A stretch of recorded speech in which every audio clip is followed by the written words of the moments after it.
Hello everyone, সবাইকে নমস্কার। আমরা সেদিন চলে গেলাম রায়গঞ্জের নিউ স্টাইল বাজারে। আর কোথায় গেছিলাম দেখো, এটা হচ্ছে আমাদের মহারাজার দেবালয়। আমরা দেখতে দেখতে চলে আসলাম রায়গঞ্জে কিন্তু এখন পুজোর প্যান্ডেল রেডি হচ্ছে। ফার্স্টে আমরা গিয়েছিলাম, তো গাইস আজকে আমরা যাচ্ছি মানিতে ওখানকার কালেকশন দেখার জন্য।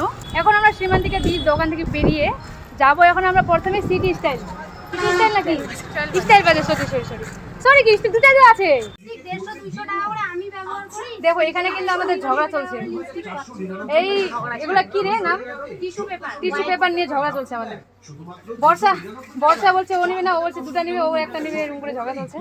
আমরা এখন যে নিউ স্টাইল বাজারে, সত্যি এখানে প্রথমে ঢুকতেই আমি দেখলাম এখানকার কালেকশন কিন্তু দারুণ ছিল। বিশেষ করে মেয়েদের জিন্স প্যান্টে নানা রকম ডিজাইন ছিল। এরপরে আমি চলে গেলাম সেকেন্ড ফ্লোরে। এখানে কিন্তু সব বাচ্চাদের কালেকশন আছে, ছোট বড় সবার জন্য বিভিন্ন ডিজাইনের ড্রেস পেয়ে যাবে। ওই সাইডে দেখো মেয়েদের সুন্দর সুন্দর ফ্রকগুলো আছে। এখানে আমরা একটু ঢং করছি আয়নার সামনে। আমি বললাম যে আমার একটু থুবড়াটা দেখা, শুধু আমি এখানে একটু হাঁটবো। বিভিন্ন ডিজাইনের বোতলের কালেকশন, এদিকে আছে কিছু খাওয়ার জিনিস, আর এই সাইডে আছে আবার বাচ্চাদের খেলনা। এরপরে আমরা চলে গেলাম 3 নাম্বার ফ্লোরে। এখানে কিন্তু ছেলেদের বিভিন্ন রকমের কালেকশন ছিল। দেখো এই টি শার্টের কালেকশনগুলো দারুণ ছিল। আর এখানে পেয়ে যাবে তোমরা জুতোর কালেকশন, ব্যাগের কালেকশন। আর আমি কিছু ড্রেসের দামটাও চেক করে দেখছিলাম, কোয়ালিটি হিসাবে দামটা একদমই ঠিক ছিল। তোমরা এসো এখানে দেখে যাও। এখানে আমরা একটু ট্রাই করছি চশমাগুলো, যে আমাদের কোনটা বেশি ভালো লাগছে। গাইস দেখো দীপিকার পোস্ট দেখো।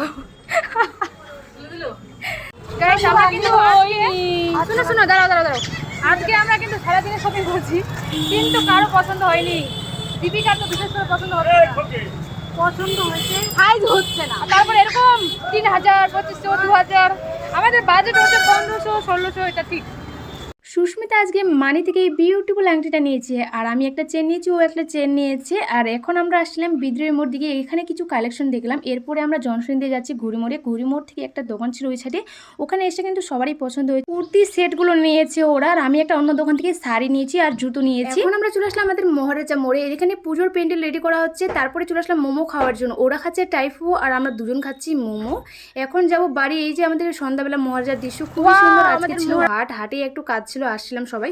তো গাইস ভিডিওটা ভালো লাগলে অবশ্যই লাইক কমেন্ট শেয়ার করবে। আজকের মতো বাই।